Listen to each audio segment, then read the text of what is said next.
Chapter 3 कर्म योग श्रीमद् भगवद गीता।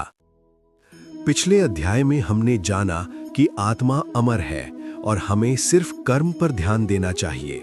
लेकिन अब अर्जुन के मन में एक बड़ा सवाल आता है। अर्जुन पूछता है, हे कृष्ण, अगर ज्ञान सबसे श्रेष्ठ है तो फिर आप मुझे कर्म यानी युद्ध करने के लिए क्यों कह रहे हैं? यही कंफ्यूजन आज हर इंसान के अंदर है। भगवान श्री कृष्ण कहते हैं, इस दुनिया में कोई भी व्यक्ति बिना कर्म किए नहीं रह सकता। श्लोक, नहीं कश्चित क्षणमपि जातु तिष्ठत्य कर्म कृत। अर्थ, कोई भी व्यक्ति एक क्षण के लिए भी बिना कर्म किए नहीं रह सकता। मतलब सांस लेना भी कर्म है, सोचना भी कर्म है, चलना फिरना भी कर्म है। इसलिए कर्म से भागना पॉसिबल ही नहीं है। अब श्री कृष्ण समझाते हैं, कर्म करो लेकिन आसक्ति के बिना।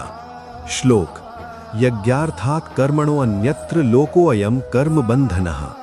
अर्थ, अगर कर्म भगवान यानी यज्ञ के लिए नहीं किया गया तो वो कर्म बंधन बन जाता है। मतलब अगर तुम सिर्फ अपने फायदे के लिए काम करते हो तो वो तुम्हें बांध देगा, लेकिन अगर तुम निस्वार्थ भाव से काम करते हो तो वही कर्म योग बन जाता है।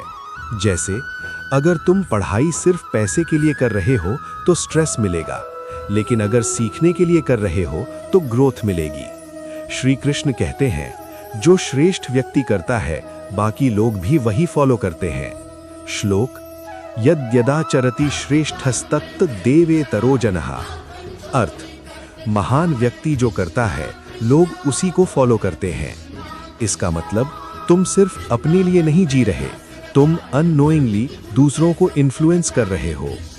ये अध्याय हमें सिखाता है, कर्म से भागना नहीं है, निस्वार्थ भाव से कर्म करना है और अपने काम से दूसरों को इंस्पायर करना है।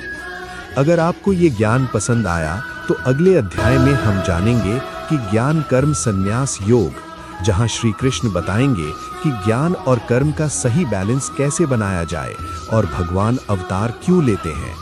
तो जुड़े रहिए इस ज्ञान की